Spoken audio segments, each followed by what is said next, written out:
What's going on, everybody? Welcome to another edition of Thee CrazyFaceUno Podcast, where everyone has a story and everyone's story matters. What's your story?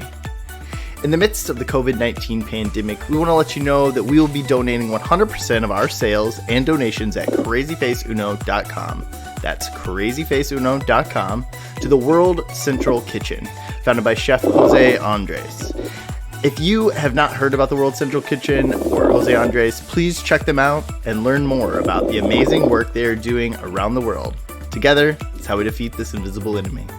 With that said, I'm your host, Shane McNeely, and boy, are you in for a treat today. It is my honor and privilege to introduce our guest today. Please welcome Timnah Sela. Welcome, Timnah. Hello. It's good to be here. Yes, indeed. You are one of my wife's best friends. And that is how we I would like to think so, yes. Absolutely. And that is how we first met. Yes. And when was that, Timnah? It's been like... Well, it's probably been... I mean, it's as long as we've been together. Dana and I have been together, so That's a question that's difficult to answer because we can't ever figure it out. 2015, I believe. So... Oh, my goodness. Something like that. That going on 7 right. years. Yeah. Mm-hmm. Yes, indeed. Timnah, I know a little bit about your job and about your work, but you've been kind of on a journey of kind of finding your rhythm and your path in the last several years. Can you help us and help our listeners and kind of talk about what you're up to these days work-wise, and we'll go from there. Yeah, definitely. I have definitely been on a journey, so that is a very good way of putting it. And I'll kind of start with where I am right now, and I know eventually we'll get into other stuff. But right now, I work for an accounting firm in their education department. Okay. Focusing right now on the tax line of business for this accounting firm and working on tax learning strategy. Which basically means I am trying to figure out what does learning look like for our tax people in 5 years, 10 years plus down the road, and then trying to make sure that I am putting together what they need to make sure that happens. Very cool. So, yeah. Now, my follow-up question, obviously we're in the midst of something that nobody really has ever experienced before. This is obviously going to be playing a major factor into some of what you do as well, from the sounds of things. Have you thought that? Have you been thinking about that? Is that something that's in the discussion with your work and with what you're doing? Yes, definitely. I will say, starting like 3 weeks ago, stuff really has changed quite a bit in our world. Yeah. Our company really does a lot of conferences, and we've been trying as kind of a learning department to move away from that because that's not always the best use of learning time. And we can't do conferences anymore, right? We can't get thousands of people in a single place. We can't have people fly from all over the country or from all over the world because we're an international company. So we have had to kind of in the last couple of weeks really think through what do we do now. So we're exploring a lot of virtual learning. We're exploring a lot of virtual meetings because luckily our department is already pretty virtual heavy because we have people all over the United States and in Canada as well. So we're already comfortable doing video calls and being on a lot of phone calls and things like that. But most of our company is used to just working with people in their office and being able to, walk down the hallway and pop into somebody's office or stop in somebody's cube, and they can't do that anymore. So it's been a big transition, and when it comes to learning, for sure, there's tons of ways that we can adapt, but it's trying to figure out what's the best way and what's going to work best for our people. Yeah, for sure. We're still working on. Yeah, how will this affect, not even day-to-day like business operations, but even tax implications. Obviously, that's a big question mark, but Yeah. I assume that that's probably going to be a big, some changes, within training even potentially. Is that the case, or how's that look for you and your business? Yeah, definitely. And I don't know all the details because things are honestly changing every single day. But yeah, of course. There's, the stimulus stuff happening. Mm-hmm. There's different credits that are potentially going to be available for small businesses to help them continue. Yeah. So there's a lot of things that are potentially going to need to be, one, we need to wait for the laws to actually be written so we can figure out what to do about it. But then it's going to be really heavily figuring out, is, just a white paper enough for people? Do they really need training on this? Is it more of a communication? So a lot of what we really do is actually even helping to figure out what actually is what is actually needed for training. A lot of things that happen in our company, it doesn't need to be training. Yeah. It can be simply a communication, an email, a webcast of some kind that's pushing information. But so many times people think that, this person needs to understand this, and that needs to be a 2-hour class. Right. That's not necessarily true. Yeah, it's like the classic. It's like the classic meetings that could have just been solved by an email. Exactly. Yeah. but in learning format. But in learning where format, you need to now fly to a conference and sit for 2 hours to hear somebody talk at you. Yeah. Not the most effective thing in the world. Sure. Man, yeah, it's crazy. It's this time of our life is one that we will certainly take a lot to forget about, I think. And it's seeming more and more every day that the conversations that we have once we come out of this whole thing will be, pre-COVID-19 and post-COVID-19. And it's wild. It's really crazy. How are you doing personally, Timnah? You and Chris, obviously you guys, are living in the Twin Cities, and there's, been some changes for you guys as far as, the stay-at-home orders that are now pretty prevalent around the country and world. How's that been for you? Yeah, it's definitely been an adjustment. I think we're handling it pretty well, though. It was kind of interesting because we've been essentially home for 3 weeks now. Okay. And that first week we were actually on PTO because we had been planning to go to Japan for a week and a half. Oh yeah, that's right.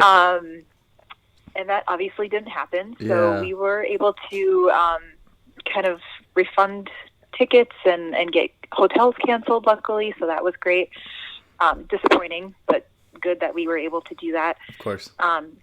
And then we were like, okay, well, we'll still take some time off. We'll do some, day trips, road trips, do some kind of staycation stuff.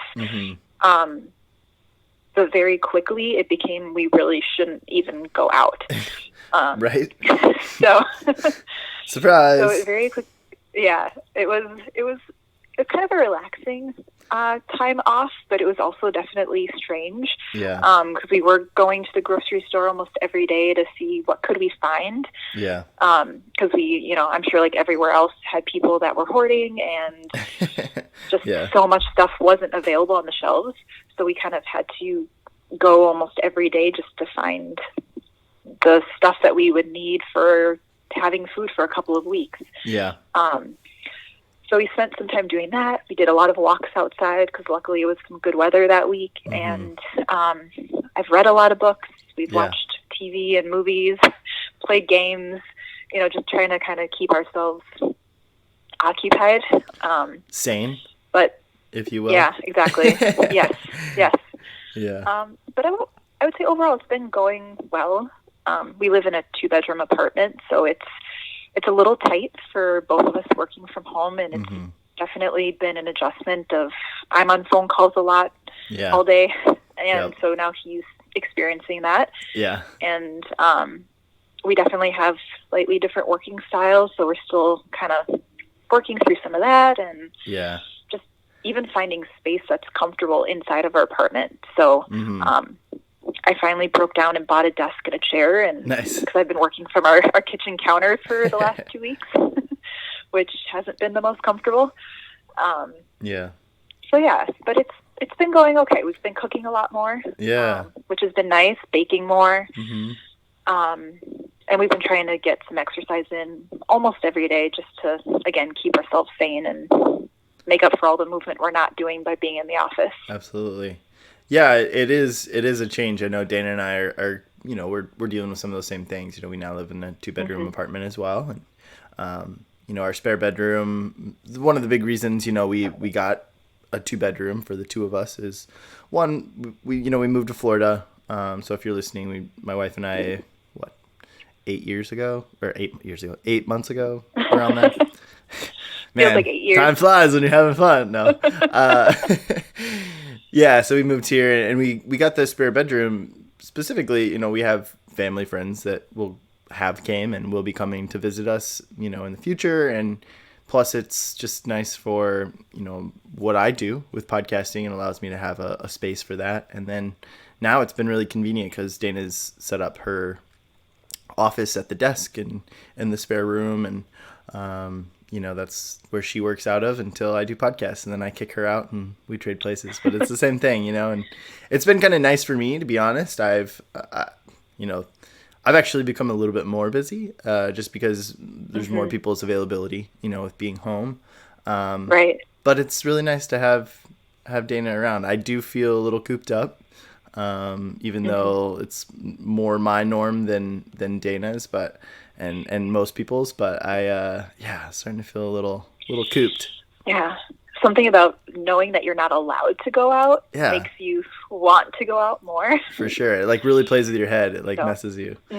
I've noticed, so we live in an apartment, and it's a little apartment complex. So there's a little pond lake in the middle of our apartment complex, and there's a little path that goes around it. And there's just so many more people out and about, walking and running and exercising.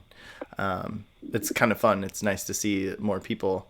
When we first moved here, it was, you had your regulars, your people that were regular. But now it's you go out, and any given moment you can look out and generally see somebody on the path and kind of walking. And it's nice. You getting to know your neighbors a little bit more as everybody's kind of walking and out, even though we're all, trying to practice a little social discipline or distancing. Distancing, about the same thing, right? Exactly. Yes. Yeah. But it's crazy. Yeah. It's really crazy. It's I've said this, I think, about every podcast now, but it's still pretty surreal. It is. Yeah, and you're just getting the updates constantly on our phone and through the news of the change in numbers and the growth in numbers and all that. Yeah. And it's just, again, every day you don't know what it's going to be like or what the new, communication is going to be, or how things are going to change even further. So for sure, there's a lot of things are up in the air. There's a lot of confusing information. It's really hard to know what to trust and what not to at times, and it's statistically and analytically and all these different things. There's constant, and I try to stay up to date, and these different health professionals are kind of talking about it, but. There was a guy I was listening to earlier today, and he was like, we're talking about this right now, but tomorrow I'm going to sound like a fool because everything's going to change and we're going to know more. And, the information that's being put out there now is going to be different. And so it's part of the life we're just in the midst of, I guess, Right. Yeah, I think it's definitely a time where we all have to get very comfortable with being uncomfortable and just kind of being constantly in flux. Yeah. Which can be really hard. Yeah. I was talking to... When you like concrete things. Absolutely. Absolutely. Yeah, I was talking to somebody the other day. We did a podcast. Actually, one of the past podcasts, Noah Manning. We were talking, and one of the things that kind of came up about this was it's forces everybody kind of out of their comfort zone, and Dana and I, anybody that's ever moved in their life, especially like a big move for us, it was Minnesota to Florida. It's a real wake up call. You like have to like relearn everything. It feels like, like you learn new surroundings to, your new pattern of life, and your new, your new norm is just kind of mixed up. And I feel similarly with how things are going with this. And I think that kind of the world's kind of in that transition period of that figuring things out. But yeah, it's wild. Definitely. It's wild. Yeah. That's been something that we've been talking a lot with work, is just needing to essentially, so there's this video that I saw, I think it was a TED Talk or something, but it talked about, there's at one point where the London subway system completely broke down and people had to figure out different routes to get to where they needed to go. And then when everything got back on track, like 60% of people never went back to their old routes. Right. Because the disruption essentially made people realize that there was a better way to do what it was that they needed to do. Yeah. So I've been kind of like seeing all of this kind of with that mindset of, this is a kick in the butt that we maybe didn't know we wanted or needed. Yeah. But it's having us rethink some of those processes and those things that we just, our day-to-day lives of, how am I using my time, and what do I want to be using my time for? Yeah. It's just making you reevaluate and change how you do things, whether that's with work or just home life or whatever. For sure. 100%. It also makes me think about, our education system as far as like college or universities, and how we look at, our sociology classes will be forever changed as well. I mean, the studies and the information that will come from this period of time of, the effects from economy to, social experiences to, everything.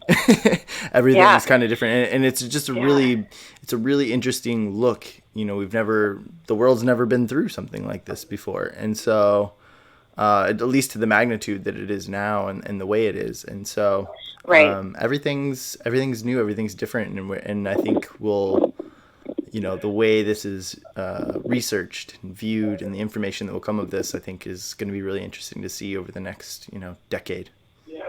Yeah, definitely. I think this is like the 9/11 of probably the younger generation. Yeah, for sure. This is the huge disruptor. It's going to change so much. For sure. Yeah. Whew, man. Yeah. I was thinking about this too. I know we've got plenty of time, but this is nothing to do with really our talk. But just how, do you remember when you were a kid? Maybe this is a good transition, because we'll get into childhood here in a little bit. But do you remember when you were a child, a kid, and like there's one specific instance, there's a couple, but there's one specific instance where I remember there was a big snowstorm. And my family was living in Illinois at the time, and I just remember being out of school for like 5 days, like I didn't have school, or maybe it was longer than that even, but nonetheless, it was just a long period of time that we didn't have school. And I still think about it. Like, there's just something about that time period of being able to, like, kind of everything was shut down, everything was closed. And, we kind of experience that in Minnesota sometimes, but, I don't remember. I just remember being a young kid and have that being such a monumental thing, or like such a big thing, and like the things I learned, or the times I got to spend with my family, doing puzzles and these like things that you kind of, that come from those moments, I guess. Yeah. And I look at that with kids now, where they don't know any different. They don't know any better. Like they know it's different. They know something's changed, something's off, or, this isn't the norm, but it's still a bright, interesting world out there for these young kids, I don't know. Yeah. It's interesting. And hopefully they're having really great family interactions where they are spending that extra time and doing puzzles and all that kind of stuff. And hopefully, despite all the bad things that are happening in terms of people being sick and all that, hopefully this could be a bright spot for a lot of people as well, to have more of that family interaction. Yeah, and I think that, a lot of people are really turning that mindset, into what's the positives we can get out of this, and how can we use this to be a positive and not necessarily something to like look down upon. But right. It's good for sure. Well, Timnah, let's throw it back. Let's dive into childhood. What do you say? Sounds good. Let's do it. All right. Well, why don't we start off, and why don't you tell us a little bit about your childhood? What was it like for you? What were some of the things that you think about when you think about childhood? Yeah, it's funny too, kind of thinking about this a little bit, because I feel like so many people have different ways of remembering things, and like some people are really great with names. Some people really remember like very distinct experiences. I forgot a lot of stuff, honestly, from my childhood. So I've been trying to like think through what were those things that I remember. So I guess I'll start with, so I was actually born in New Haven, Connecticut. So I'm from the East Coast originally, and I lived there till I was about 6 or 7. Okay. And I would definitely say I remember mostly good things from that time. We had this nice little house. It was an older house that my parents had purchased, and they had done a lot of renovations on it as well. And so one of the things that I do remember is being in the attic area of that house. Nice. And there was these like clothing racks that, had old clothes on them or just storage stuff. And little kids, you see them at like department stores, and they just love to like crawl around the racks of the clothing and everything. Like that was me, but in our like attic area. So I kind of have that distinct memory. And it was a really fun, happy time. I feel like for me, I have an older sister, and there's plenty of home videos of me following her around, and she hated it. She was very annoyed with me, but I was just classic sisterly entranced love, by right? her. Yes, she was bigger and better at everything, so I wanted to do everything she did, which caused a lot of fights and a lot of her not being happy with me. Sure. But I do remember we'd have like these big boxes that we'd essentially kind of like play with and create our own worlds with them. Okay. So they were either a spaceship or they were a house. And I just kind of have those memories of playing those things. And when we were playing well together, we would have a great time. Oh, yeah. So that was really cool. And then so I was like 6 or 7 when we moved, and we actually moved to Israel for a couple of years. Okay. My dad is from Israel, and I've never actually asked what the plan was, like were we going to stay there forever kind of thing. Yeah. But we were there for about 2.5 years before we came back to the United States. And when we came back, we moved to Minnesota. And that was because my dad used to work for Northwest, and Northwest was based out of Minnesota. So he was commuting, I think even when we were living in Connecticut, he was commuting to Minnesota. And then when we were living in Israel, he was commuting from Israel to Minnesota. Wow. Which that's probably why we came back. It became too much after a while. So then we came to Minnesota, and then we've been here ever since. So even though I was born on the East Coast, I really feel very Midwestern because I've lived here longer than I've ever lived anywhere else. For sure. So I was in 4th grade when we moved here. Nice. So do you remember much from Israel at all? I do remember some things. Kind of the initial move there was kind of like you were talking about. Any move is really disruptive. It's really scary in some ways. Yeah. And I would say even more so as a kid, moving to a place where you don't necessarily know the language. Yeah. Everything is really foreign. Grocery stores are different. Stores in general are different. Yeah. The climate's different. Sure. The way that the houses are structured are different. So it's a completely different feeling there, but I loved it. It was amazing.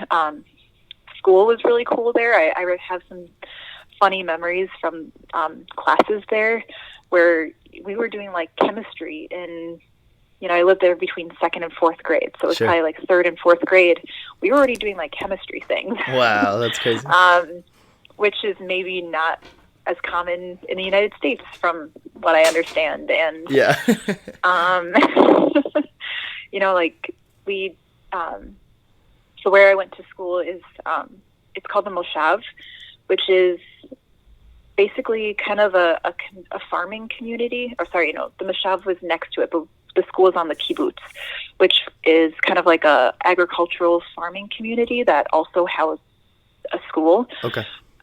So we went to school on this kibbutz, and so a lot of the things we did was around within the kibbutz, and a lot of my friends lived there, or they lived on the moshav next to it. Yeah. So if I stayed after school to hang out with my friends, like we'd be just running around fields and getting into trouble of going into places we weren't supposed to.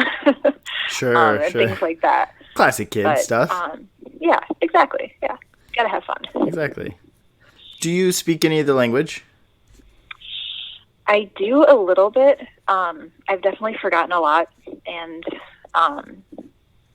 I could very barely hold a conversation now. Sure. It'd probably come back though, right?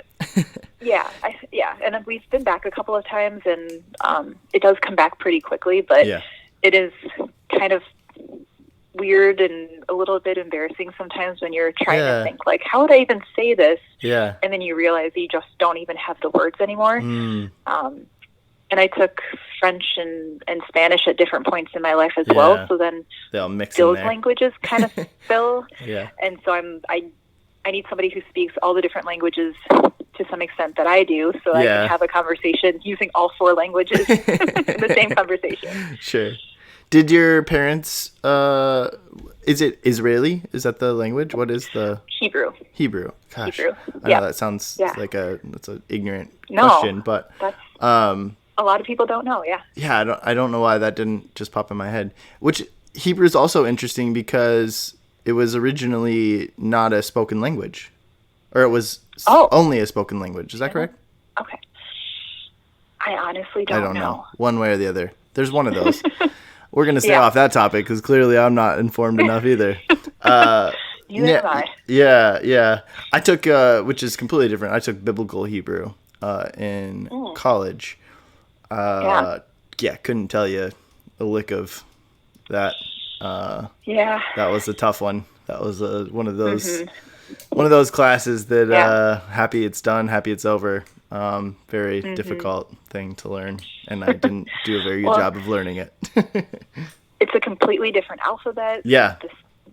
It uses sounds that you don't use in English, so it's hard for someone who's not born into it to learn how to recreate those sounds, because you're just using a different part of your mouth and throat.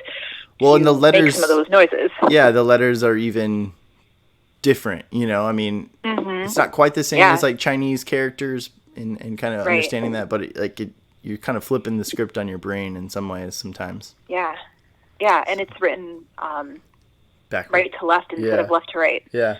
Right? Or whichever opposite way. Yep. Yeah. So it's, even that way you have to kind of switch your brain of like, which way do I even read this? Of course. Yeah, it was crazy. So definitely, interesting language for sure. That's cool. Mm-hmm. Did your parents speak Hebrew like to you growing up? No, not that much. And that's kind of one of the things I do regret a little bit from my childhood, is I wish that they had done that, just because that would have been such a easy way for both me and my sister to be bilingual from a young age. Yeah. And my sister was older when we moved and everything, so I think she's retained more than I have. Mm-hmm. But neither of us are really fluent anymore. So it is something that I regret a little bit, and I know I can do a little bit work on my own to get that back. Yeah. I just have been lazy and haven't done it, so that's definitely on me. Hey, no judgment from this side. Right. I have all this extra time though, so I should be doing that, but I'm not. I know I should be I'll get back. I've been wanting to learn Spanish. We downloaded the Duolingo app, and we were doing that pretty religiously there for about I don't know, a month or so, Dana and I, and then fell off. But now would be the time to do it. Right. And I was doing that too with Spanish just because we were going to go to Spain and Chris speaks Spanish. So I was like, I'm going to learn Spanish too. Yeah. And I was really good for a while. And again, I've dropped off now. So I need to get back into that as well. It's hard to be disciplined on stuff like that. It really is. Yeah. Especially when it's like on your own, it's like just something, there's a benefit, but it's just, you'll get by if you didn't have it. So it's not this like pressure prompt to like really dig in. I do very well when there's deadlines or some kind of external force. Yeah, Dana and I talk about that. We both are kind of that way, which is problematic at times. Yes. Yep. Just depends on what it is, but yeah, I'm definitely that way, and I know Dana is as well. So I get it. Yeah. What would you say I've learned to be better with work? Yes. Yeah. Well, it's different. You've got like work is different at times, especially when you're at work, when you've got like there's like follow up. There's somebody to hold you accountable if you don't do it. So you kind of know. It's the things that there's no accountability if you don't do it. And so then you just have to be like self-disciplined. But then there's no fallout if you don't, other than you just don't get the rewards of what you were trying to get. So it's it's more difficult. It's just harder. Yeah. What would you say were some of your interests as a child? Was it like athletics, music, nature, movies? Yeah. I would say reading was definitely probably number one. Okay. I tried a lot of sports. Sure. I will not say that I was ever great at many of them. I cycled through probably about a sport a year for a while there. Okay. But I did kind of land on dance when I was in high school. Oh, nice. And that's something that has really stuck with me. I don't dance much now, although I was doing Zumba pretty regularly, which is, I'm going to say, kind of like adult version of dance. When you don't have a dance studio that you're going to, you're still kind of getting the movement in a little bit. Yeah. Which that has died down now a bit, but Dang it. Yeah, I would say Corona. I know. Although so many people are holding like virtual Zumba classes now, which is awesome. Yeah. Again, it's not the same. Yeah. Because there's something about like going to the like getting your butt out of the house and going. That you're like forced to do it. You can just turn it on and be like halfway through and be like, meh, I don't feel like it. Or I'm tired. And then you like you can go sit down. There's no accountability. There's no like real fallout, I'm telling you. Unless you put yourself on video, and then there is. But if you all of a sudden close out of it, you could just be like, oh no, I lost internet connection. yeah. Internet must have gone out. I don't know. Dang it. They're like, yeah, Timnah, we saw you huffing and puffing over there. Right. Sure. But yeah, so I think kind of when I got into high school, dance kind of became the thing that I did, and I did that through college. So that was really cool. And then more recently, I've been getting more into weightlifting and running. And me and Chris actually ran our first marathon this past fall. Congratulations. Twin Cities Marathon. Thank you. Nice. I've been talking to a lot of people that have been running marathons lately, and y'all are killing me. I said I would never do a marathon. So I've said the opposite. I would. Right. I want to do one. I will. Yeah, I will. And I will. It's true. Yeah. It's not right now. Yeah. No, and I said I'd only ever do half marathons because the marathon just seems ridiculous, but a half marathon seems okay. And then our friend and Chris both read this book and got really motivated to run a marathon. Yeah. And Chris had always complained about doing runs longer than, like 3 miles or 6 miles before. Yeah. And I was like, well, if you're going to run a marathon, I feel like I have to run a marathon because in this relationship, I have kind of put myself to be the runner. Yeah. So we signed up for it and we actually did it, which was great. Our friend did not. Our friend backed out. Okay. It's okay. It's okay.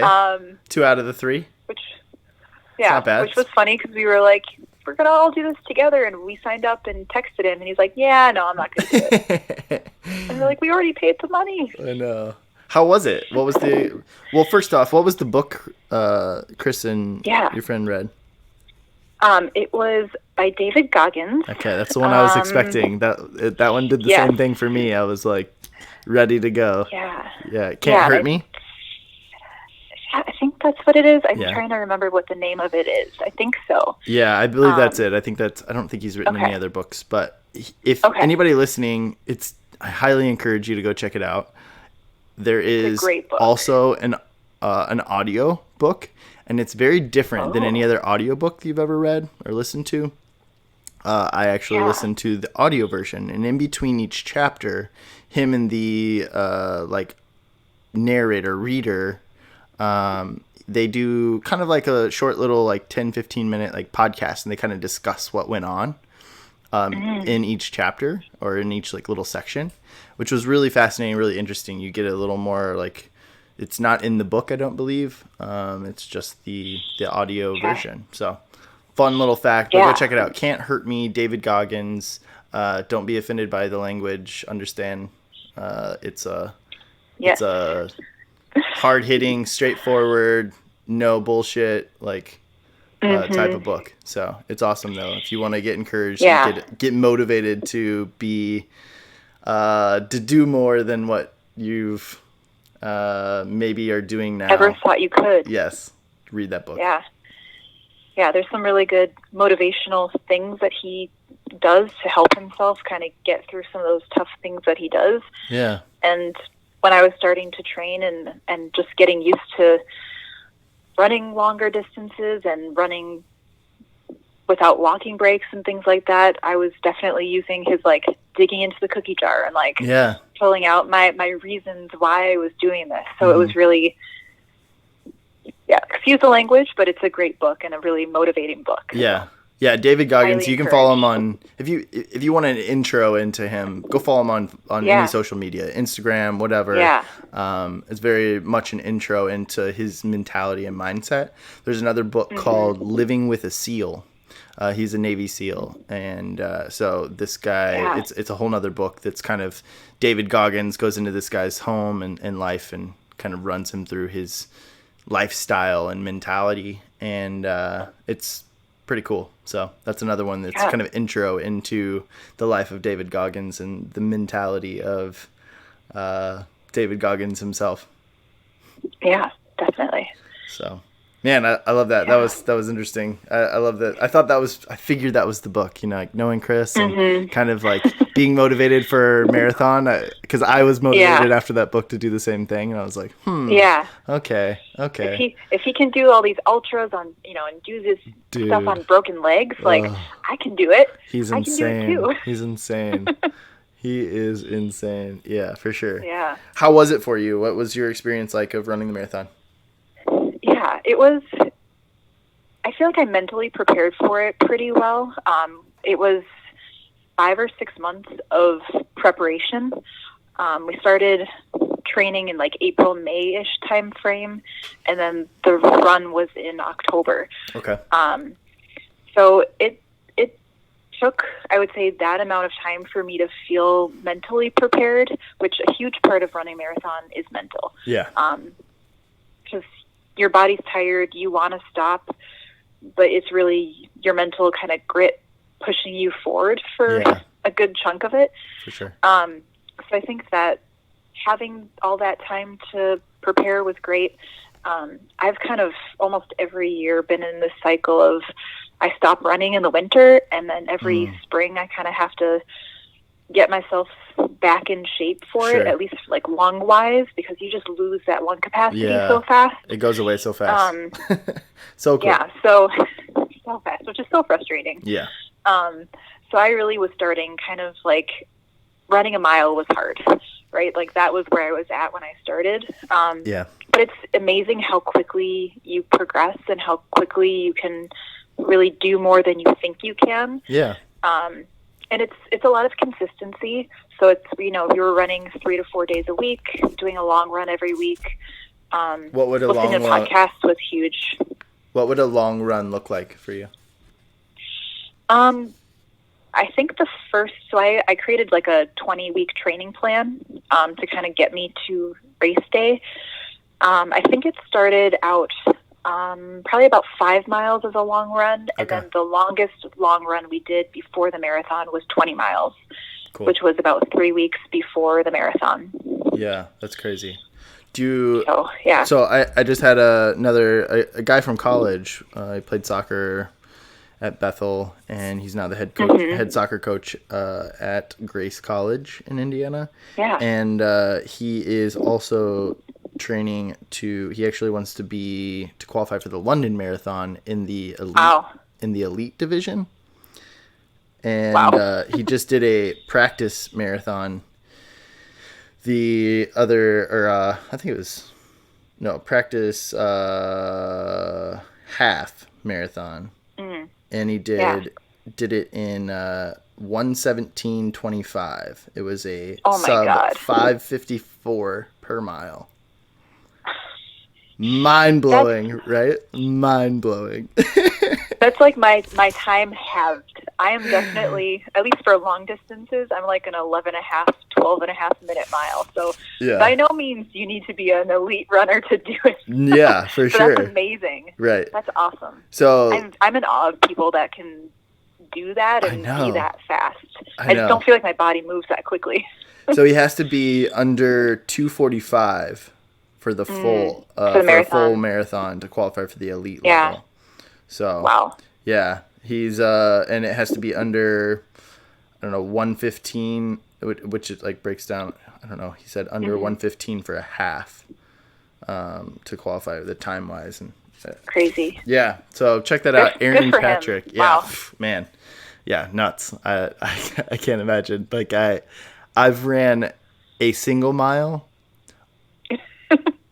One single mile at that like 5:56, I think, one time. I don't know if I could. I think I'd just trip over myself. Yeah, it's the best I've ever done. I like sprinted when I was before I went to college and I played soccer, and our preseason I had shin splints really bad and I couldn't run long distance. It killed me. So I would do these like short sprints. So I'd do a mile just as hard as I possibly could to try to stay, which I don't know if that was any better because more pounding of my shins.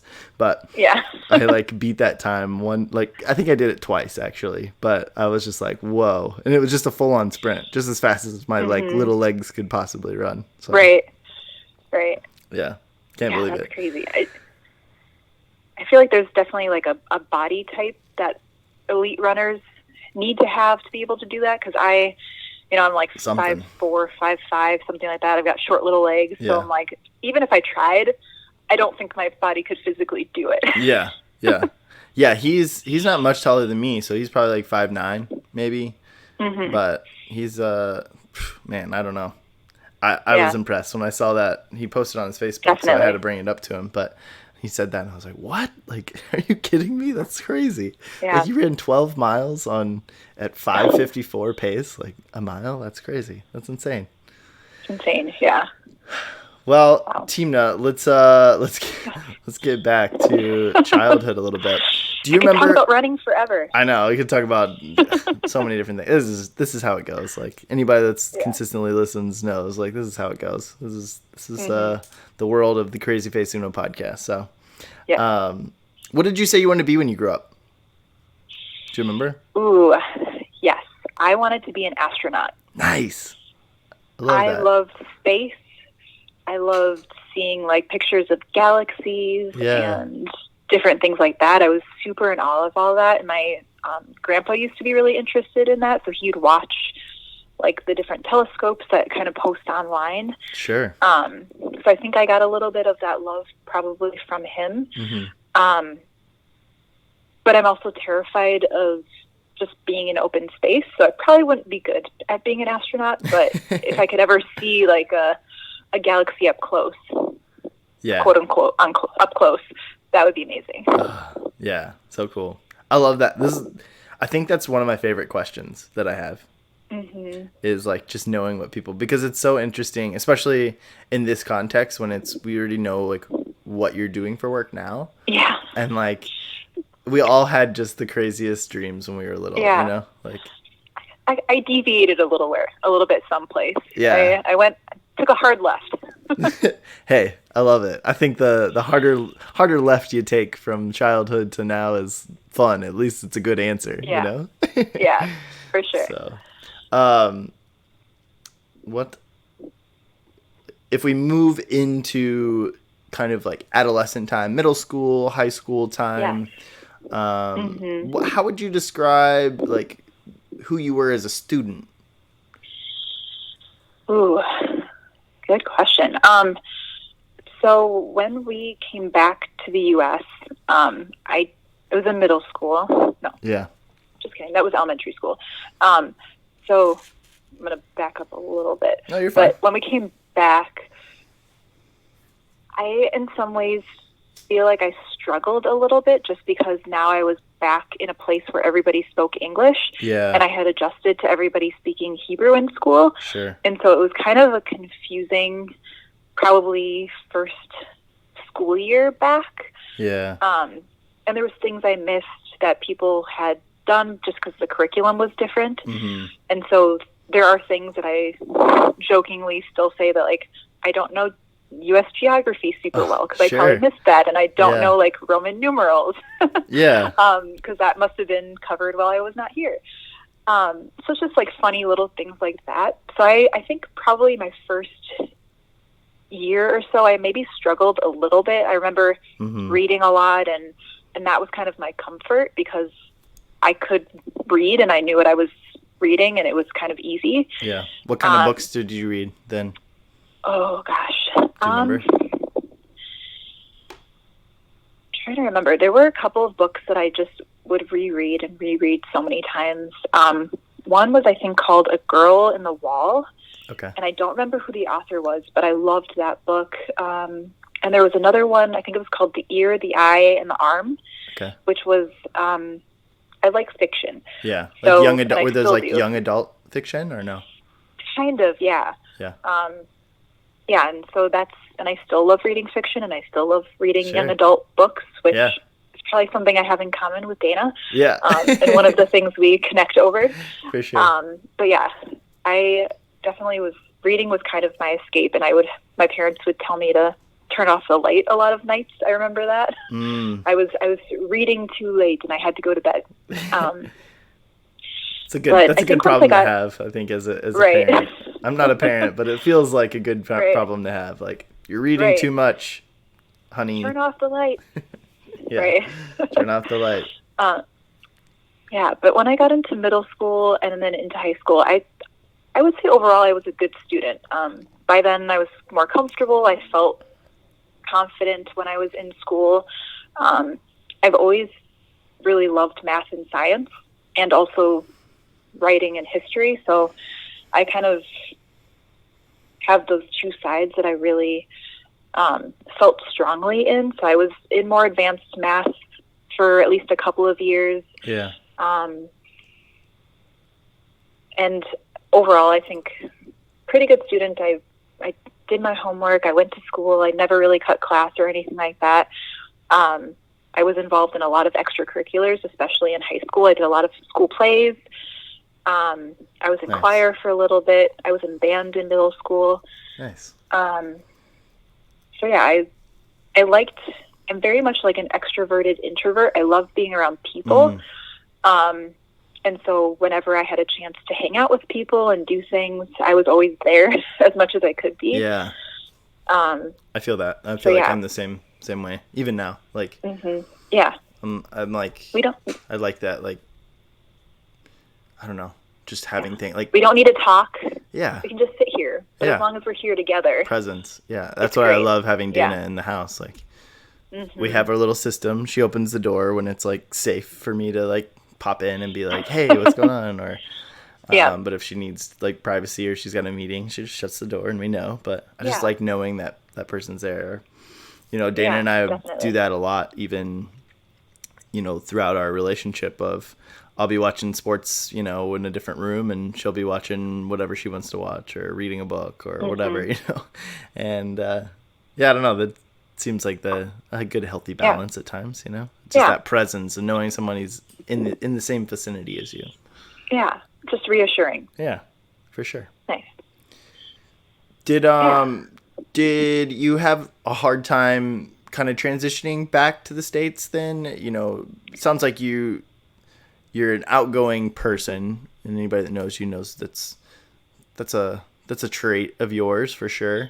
But was like meeting people when you came back, did you still have friends from before you left, or was that just like a whole new like world for you? Yeah, well, I guess really... you went to Connecticut and then you went to Minnesota, so probably completely different. Yeah, it was a whole new world, and even going from the elementary school and middle school I went to were connected, so there was a little bit of crossover there of people, although some other elementary schools fed into that middle school, so there was definitely new people once that was happening.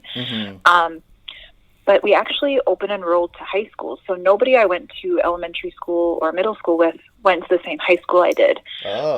Just because of where we lived, it was a better school that we ended up going to, my parents felt, than the one that we would have gone to otherwise. So after, I guess we did 3 years of middle school, about a year and a half of elementary school. Yeah. And then I kind of started over again. Gotcha. So that was hard, and I think in some ways it was also kind of interesting because my sister's older than me, so she was, she went to the same middle school, but she started in middle school, and then she moved to this other high school also, but she was already in that high school for about 2 years by the time I started. Yeah. So she already had friends, she was kind of set up, and then I was entering this new place also, and all these people knew each other and had really good friendships from those earlier years that I kind of had to insert myself a little bit. And so there were definitely some, I would say, ups and downs in terms of friendships in high school. Yeah. I changed friend groups a couple of times and had some falling outs with people. Dana might have been one of them. Yeah. But it was definitely interesting. And I think I kind of like when we were just starting the call, I was like, I'm a little bit nervous. Yeah. I kind of have this a little bit of like anxiety, nervousness, like flutters before I have a conversation with anyone. And even at work, going into a meeting, even though I'm very confident in what I need to talk about, I always get that like just little twinge of nervousness. And I'm not always great at like just walking up to someone in a networking setting and, being like, all right, let's get to know each other and have a conversation. Yeah. Those people that are comfortable in those scenarios are like, I'm envious of them. Because I'm the same way. They're unicorns. I feel like I'm an outgoing person too, but man, I do not I like when people come to me. And maybe this is why I have people over to our house all when we lived in Minnesota. We had people over pretty often, you guys would come over and whatnot. And like walking into a new environment versus like being in the environment and having people come to you, there's a different feeling, there's a different confidence, there's a different like I don't know, emotion that is evoked in each of those. I always think like I'm always kind of pre-planning in my mind like, what am I going to say and how am I going to continue the conversation? Same. And then that carries on afterwards. You like overthink how you did have that conversation, and are they like? Did I make them think this? And do they think I'm crazy now? Like, I shouldn't have said that. Yeah, I should have just kept my mouth shut. Like, Exactly. Yeah, so I think maybe some of that comes from having had to change schools so many times because even growing up, we moved. I want to say like 5 or 6 times in total, probably before we really kind of settled in Minnesota. And, going from middle school to high school was a change, even though we lived in the same place. Yeah. So I just had a lot of kind of new starts in my life. Sure. From a young age. So it's always a little kind of every every new time is like, okay, how's this going to go and what's going to happen now? And yeah, so that was kind of interesting. For sure. Having had so many new starts. Yeah. I moved quite a bit when I was younger too. I moved first grade. So you had ages and I've got like grade levels, which is kind of funny. But like middle, it's like the winter. So I completed the first half of first grade at one school and then the second half at a different school. And then it was going into 7th grade was my next move. So similar time period, as you're kind of laying out for us as well, like very closely related. And then it's the same, middle school, then to high school, and then to college, and then to life. And it's, I definitely see how it's, you made the comment that you don't know if some of those feelings are kind of from all of the moving that you've done. And it's interesting to think back on those things of how the different components, the different ways you grew up have kind of play a part in who you are today. Yeah. And I'm always in such awe of people that have lived in the same place their whole life and have friends from when they're, like first grade, second grade. Yeah. Just because, I would say Dana's really one of my oldest friends, and she's from high school, right? So that's a huge difference to people that have had friends from, kindergarten or earlier, and it's just so interesting to me when I meet those people. It is. It really is. It's true. It's true. And for me, it's very similar. Like I'm friends with some of my friends, people, and more so as through the podcast, I've gotten to know a few more people from like high school a little bit better, and reconnect with some of those people. But my best friends are from college. You met Sam, you met Tony, you've met Joel, and those guys are my best friends. And it's interesting. You just change over time and become who you are, and I don't think there's a right or wrong, or it's just the way things go. But I kind of think of the same things where, man, I wonder if I stayed, first grade, even all of elementary school, first grade elementary school, like I'm still friends with some of those people, and on, Facebook has allowed you to kind of stay in touch with some of those people from the past. Yeah, but exactly. It's just interesting to think about, like I see, wow, that group stayed together, like, oh, I played baseball and soccer with that group of people, and they're still all in the same place and still friends. Like, oh, that guy's a car dealer, and so just bought a car off of him. Cool, like, I don't know. It's just interesting to think about those types of relationships that are still in touch with those people on a more daily basis versus me who sees them from a distance. Right. Yeah. How would you describe your relationship with your parents growing up? Ooh, I would say it was good overall. Yeah.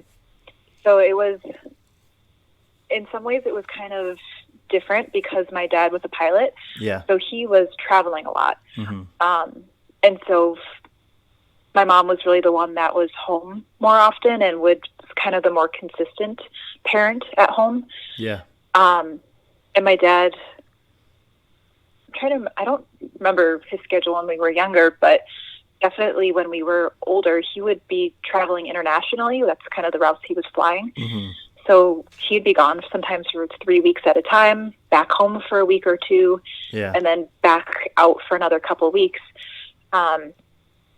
And he actually kind of stopped working that schedule and was home a lot more when I was 16. So I feel like that's really when I feel like our relationship started to grow more than it was before. Yeah. Before that, it was like, okay, Dad's home, but it didn't really feel like he was the consistent caretaker in some ways. Sure. He was a little bit more of the enforcer. He was a little bit stricter than my mom. Sure. We probably pushed the limit a little bit more with my mom because we were more comfortable and we knew what we could push. Yeah.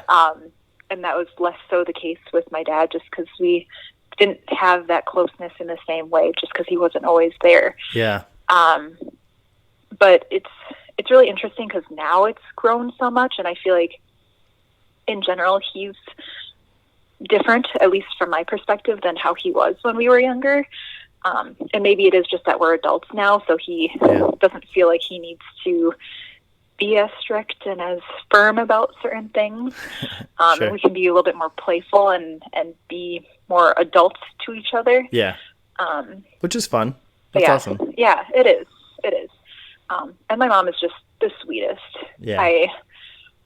Which is probably why we would take advantage of that a little bit when we were younger, and we would, push the envelope of watching more TV or, arguing back, which we would have never done with my dad. Yeah. And she's just amazing and super sweet now. And sometimes to the point where I'm like, Mom, do you know that I'm in my 30s now? Like, leave me alone. Let me be an adult. I love you, but come on. I mean, moms, I feel like it must be just their job, Yeah. Yeah, I still get those texts too, Well, make sure you're washing your hands. Don't go anywhere if you don't need to, Right. The classic thing. Thanks, Mom. Got it. Yep. Yes, got it. I appreciate it. I also read the news now. I know these things. Yes. Yeah, for sure. And I met both of your parents, and I feel like you were spot on. Your mom is the sweetest, and your dad's that. I've always known him as that kind of playful guy. He's he's fun. Yeah. He can talk serious if you engage that with him, but he's a very smart man, and he's fun. He's a fun guy to be around. Yeah. So. He's always got a sarcastic comment or a joke that he wants to tell. So always, and it's good. It's fun. Yeah. When you look at well, first off, what college did you go to? Yes, I went to the University of Minnesota Duluth. So it's the U of M system, but up in Duluth. Yeah. And when you look at that decision to go to UMD, and kind of everything that played into that, what were some of your, I don't know, what influenced your decisions to go to UMD? What influenced your decision to major in your major, which we haven't really got to yet, but what was that process of kind of going to college? What were the influences on your life in that direction? Yeah. So I applied to 2 schools. I applied to the U of M, and I applied to U of M Duluth. Yep. I got waitlisted at the U of M Twin Cities, and I got into Duluth. So nice. That is why I went there. Any reason for like those 2 specifically? Was it just wanting to stay around, family and around the Twin Cities, or there are other influences? Yeah. I really didn't know what I wanted to do when I grew up. Was probably a big part of it. So I knew I wanted to be somewhere that was still somewhat close to my family, but a good enough distance. And my parents live in the southern suburbs of the Twin Cities. So even if I'd gone to the U of M here in Minneapolis, it would have been, you'd have to be purposeful in going there. So it wasn't like someone could just do a quick drive-by every single day to say hello, meaning my mom. So it was far enough away. But that's one thing that I kind of like thinking back to when we were talking about how was I in school. Like I was pretty good in school. Like I was definitely like an A/B type student. Yeah. But I didn't really know what I wanted to do, and I didn't have a lot of direction in my mind of kind of where I was going to go after high school. Yeah. But I did know that I for sure wanted to start school when everybody else did. I didn't want to kind of be quote unquote left behind if I took like a gap year, which in some ways I kind of regret that now. I kind of wish I had. That was going to be my question, because I was the same way. That there was definitely for me in college, there was this self-inflicted pressure to like go to college, to go do, I thought I knew what I wanted to do, but I mean, hindsight's 20/20, right? Right. And then, but yeah, I very much was the same thing. It was like, it was the quote successful thing to do at the time, and you were kind of looked at as like not as lesser than, I felt like, at the time coming out of high school. But my opinions and my thoughts on that have completely changed, and I would actually, and a lot of people I talk to would really encourage their younger selves or their children in the future to consider a different path, or at least consider it, and to think through that process of what that means. But yeah, it definitely felt like an expectation, and I didn't want anybody to be disappointed if I didn't do it. I think was kind of part of it too.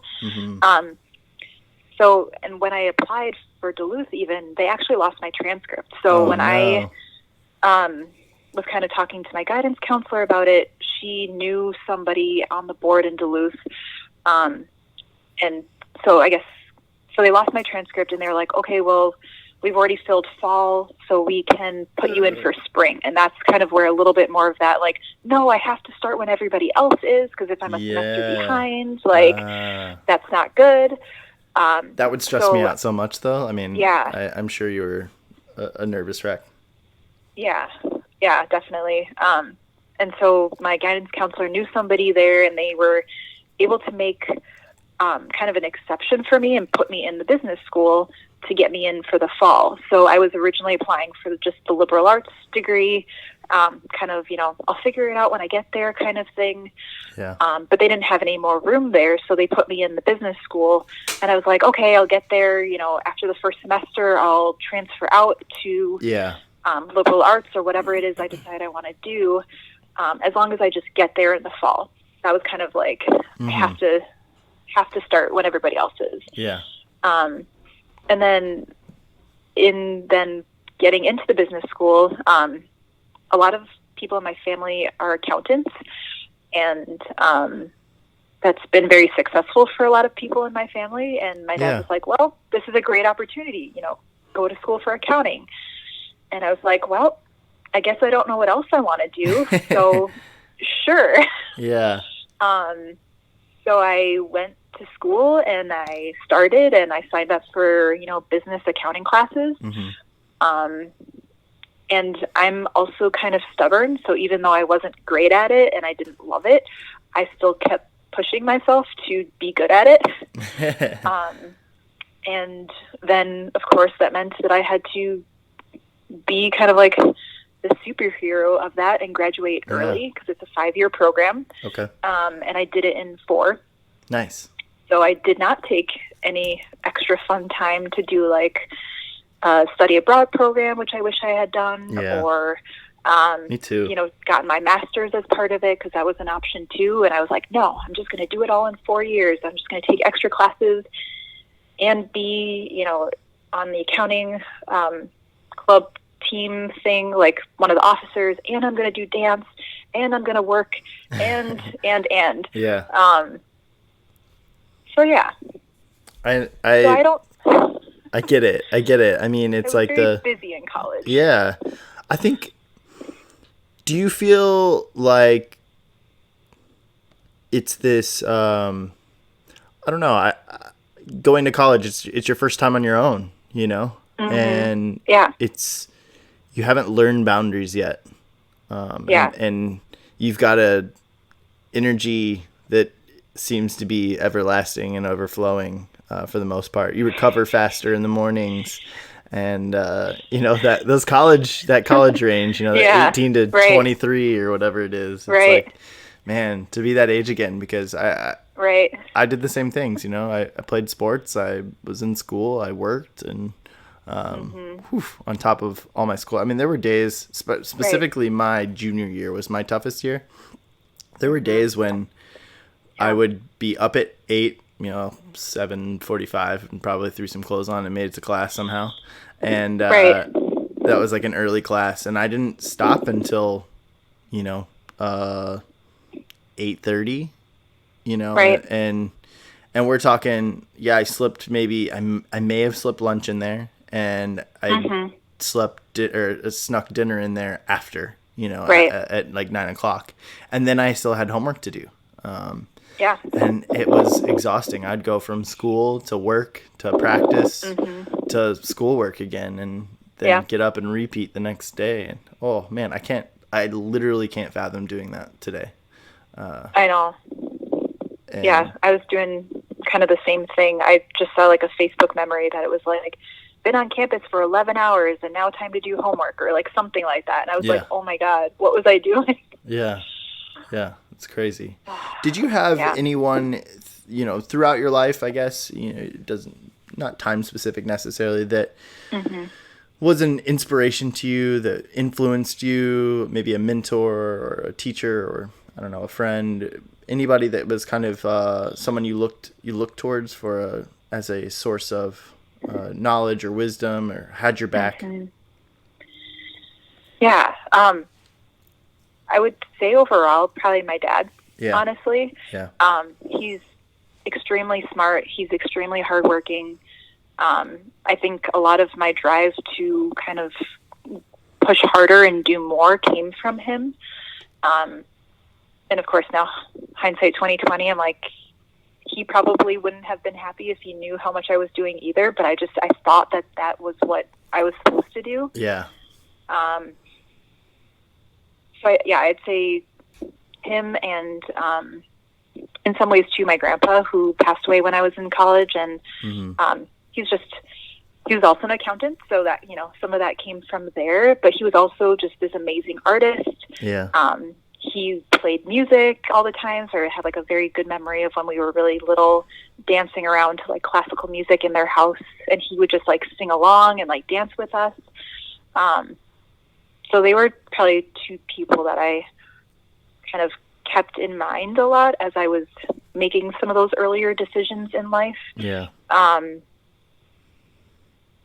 And I would say too, now being more of an adult, I look to my sister a lot too, because she's got an amazing story, and she's gone through a lot of different growth parts of her life, and she's an amazing wife and an amazing mom now. Yeah. And so she's just a really big inspiration for me too, of just really pushing for what she wants and being really great at it. That's awesome. That's really cool. Yeah, I love hearing about people's just the influencers in people's lives, and everybody's different, and everybody's got these different stories that kind of come from some of those different times growing up, and whether it's a parent, a friend, a teacher, it's always interesting. Yeah. What did you officially graduate from college? What degree? I had a degree in accounting and a minor in finance. Okay. So super fun and exciting. Yeah. So I went into accounting initially. So the accounting firm I work for now, I worked in their tax department first. Okay. When I first graduated from school. And the nice thing about going into an accounting degree is a lot of times you leave school, or you're in school and you already have a job offer. Yeah. So that was, I think, part of my dad's push and motivation for me to do that, because he knew that was going to be a possibility.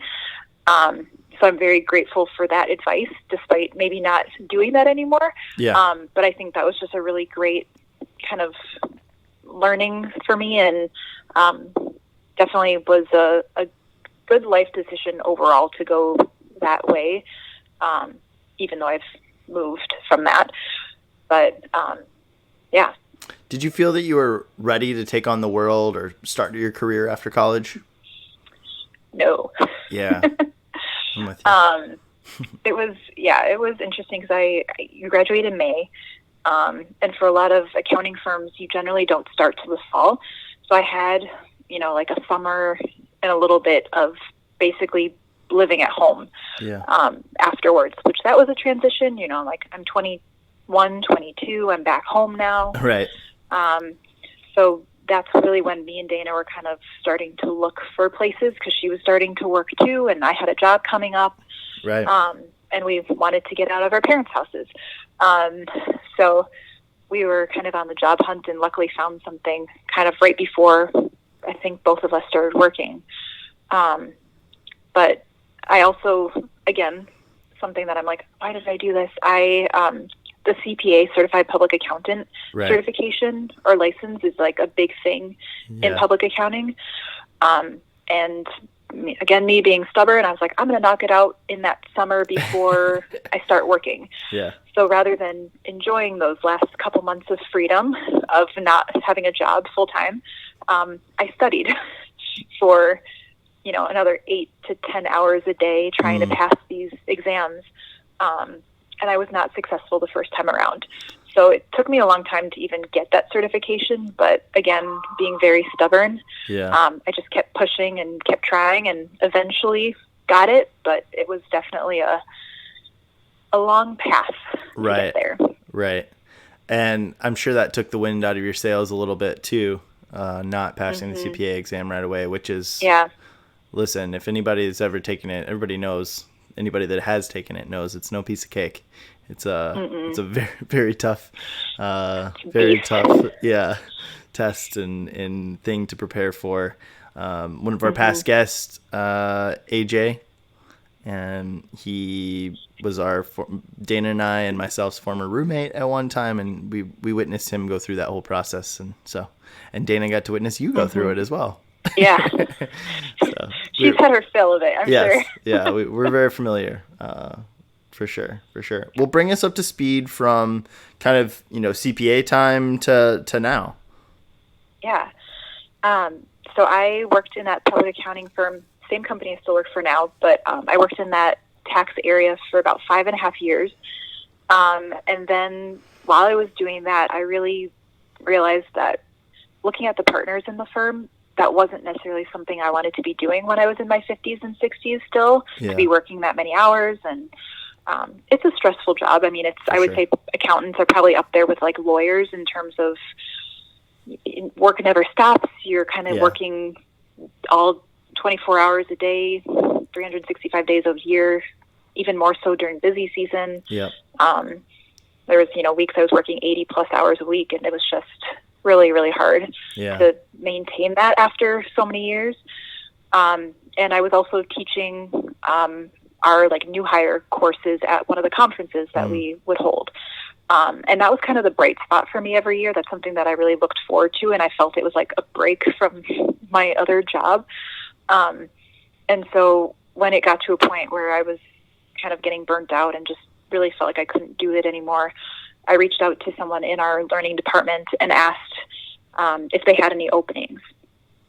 And there was a couple of different positions that were open at the time, and talked to different people and ended up in a role that's called an instructional designer, which I had never heard of before. It was not something that I even knew existed. But it is essentially a learning consultant. You are talking to people who are subject matter experts, and you are helping them develop and design the best learning solution for whatever that problem is that they're trying to solve for. Yeah. So kind of like creating a system then, around that? Yeah, okay. Yeah, so there's different like methodologies that people use and different project management things that people do to kind of work through instructional design concepts and methodologies.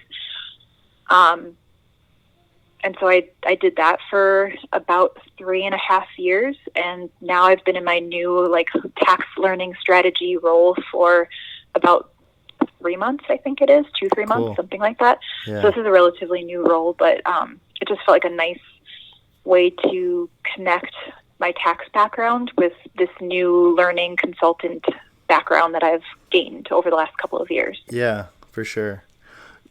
I mean, looking back, and I say this because I ask myself the same question a lot of times, but would you do things differently, going into college, like looking back? Yeah.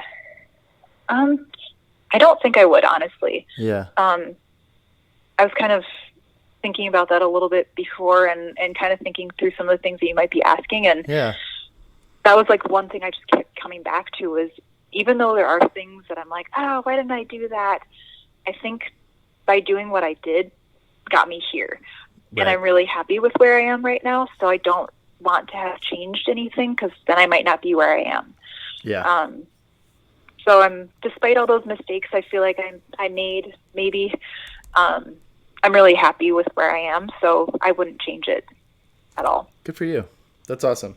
I ask myself that same question. Sometimes it's, I think about like, well, would I go back to Bethel College, the college that I went to? Right.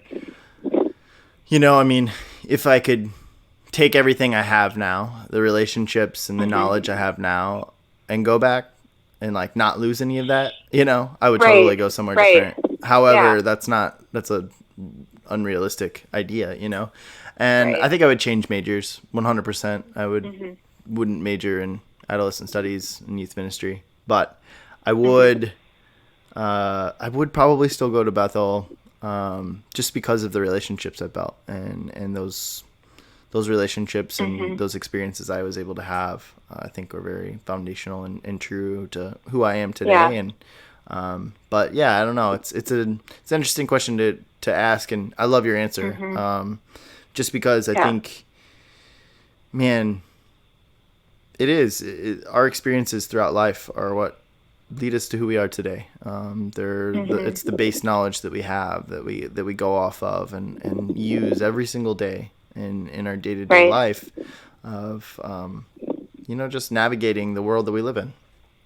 And there's definitely a lot of hard lessons I've learned, and there's a lot of stress and pain and unhappiness in there too, but of course I wouldn't, knowing what I know now, like if I could, like you're saying, if I could take it all, what I know now, and go back maybe, but if I wouldn't have those same good life experiences and stories and things like that, I don't know if it would be worth changing it. Yeah. I agree 100%. I don't think I would change certain things for sure. I mean, it's just part of my story. It's part of who I am, part of who I am today. Yeah. There's definitely some things that, maybe my college major I would change that would make things in life a little bit easier and different and potentially better, but it's hard to tell. You just never know. Right. Well, Timnah, I've reached kind of the end of my standard questions, but I have 4 questions. It's the hard questions are coming now. Okay. And there's 4 of them. Ooh. You ready? All right. I'm getting ready. Yeah. All ready. right. First one. What are you most proud of to date? I come out swinging, Timnah. I come out swinging. Ooh, you really do. Oh my gosh. That's a hard one. Okay, I'll go with my first thought because Perfect. Whatever. That's the best thing I got right now. I would say the thing I'm most proud of now is how I can see the silver lining in a lot of things, even in really tough situations. And I think that's a skill that I've grown, and probably a coping mechanism, honestly, for some stuff. But I really value that, and I'm really happy that I have that, because I think it helps other people too when there is something positive brought up in all the bad that is happening. Absolutely. I agree. That's awesome. Good answer. What do you look forward to most in the future? Do you have any goals or ambitions? Ooh, I am looking forward to... It's a tough question, especially right now, because we don't know what things are going to look like. So much unknown. Yeah. Well, in the short term, I'm looking forward to going outside and enjoying some nice weather whenever we get some. Yes. I had to shut the blades a little bit while we were talking because I was a little too warm from the sun coming in. But I wish that's what I had right now. It's kind of cold and gloomy out. Yeah, I was gonna say I feel for you. But. What am I looking forward to? I don't know. I feel like there's a lot of things, but I'm struggling to put them into words. I guess one thing is I'm looking forward to seeing my nephew grow up, because I'm really excited and interested to see kind of who he becomes. He's my first nephew and the first baby on our side of the family, so cool. I think we're extra smitten with him. Yeah. He's just amazing, and he's obviously a genius, so really looking forward to seeing him grow. I'm really looking forward to just kind of continuing my life, and I haven't really talked about Chris at all in this whole thing, but really excited and happy to continue our life together. Absolutely. And whatever comes with that, I'm sure will be all great things. Yeah. Highs and lows, but overall great. For sure. Yeah. Cool. I'll stick with that. I love it. Yeah. What, do you ever think about your legacy? Ooh. When you look back on your life, Yeah. you know, what do you want your legacy to be? What are the things you want people to remember you by and for? You know, no is a perfectly acceptable answer too. I mean, if you haven't thought about it, it's okay. And I bring it up, and this is a question that, you know, it's came up a couple times in my life, but one was back in college, and I talked about this on a podcast as well, and I don't know that it's even been published yet, but just talking about a college professor that he took us to a cemetery, and we had basically a tombstone on a picture, and was like, what do you want on your epitaph? You know, like, what do you want your legacy to be? And kind of thinking about how you live your life based on that. And so that was kind of one of the first times. And then, you know, I've lost a couple friends to suicide, and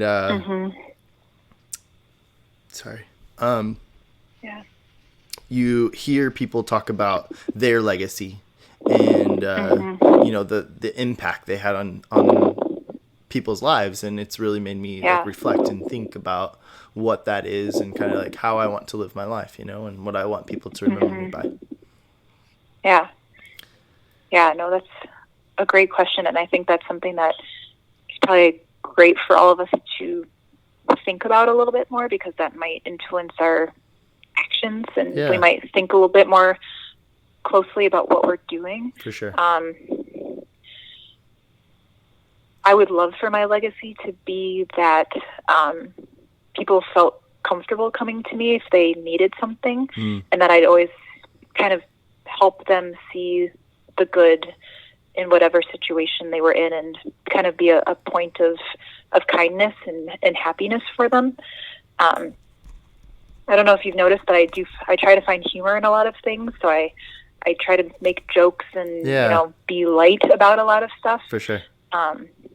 Even if things are kind of tough, which I've learned is not always, there's a time and a place for sure. Yeah.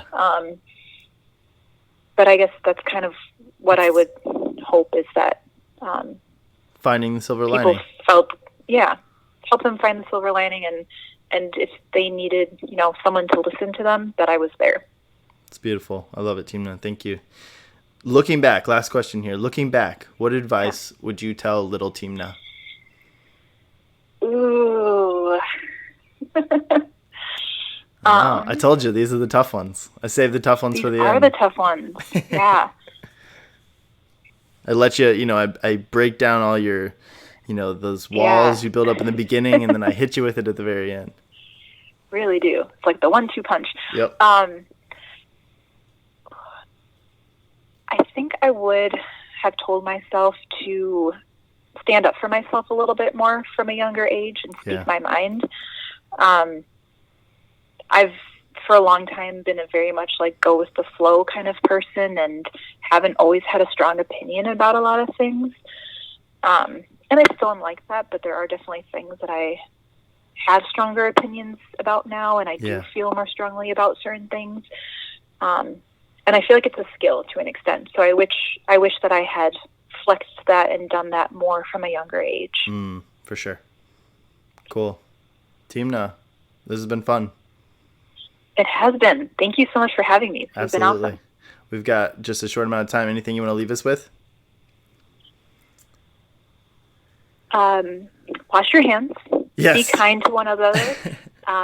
Text people that you may not have thought about recently, and just send them a note so they know that you're thinking of them, because I think that's going to be really important for people as we are continuing to be socially distant. So I'll leave it with that. Awesome. Thank you, Timnah, so much for coming on the show. Really appreciate it. Yeah, thank you. And thank you all for listening. Thank you so much for your contribution. It helps us tell more stories like Timnah's, stories just like yours. Don't forget, check out CrazyFaceUno.com. 100% of our sales and donations are going to the World Central Kitchen. Thanks again. We love you all.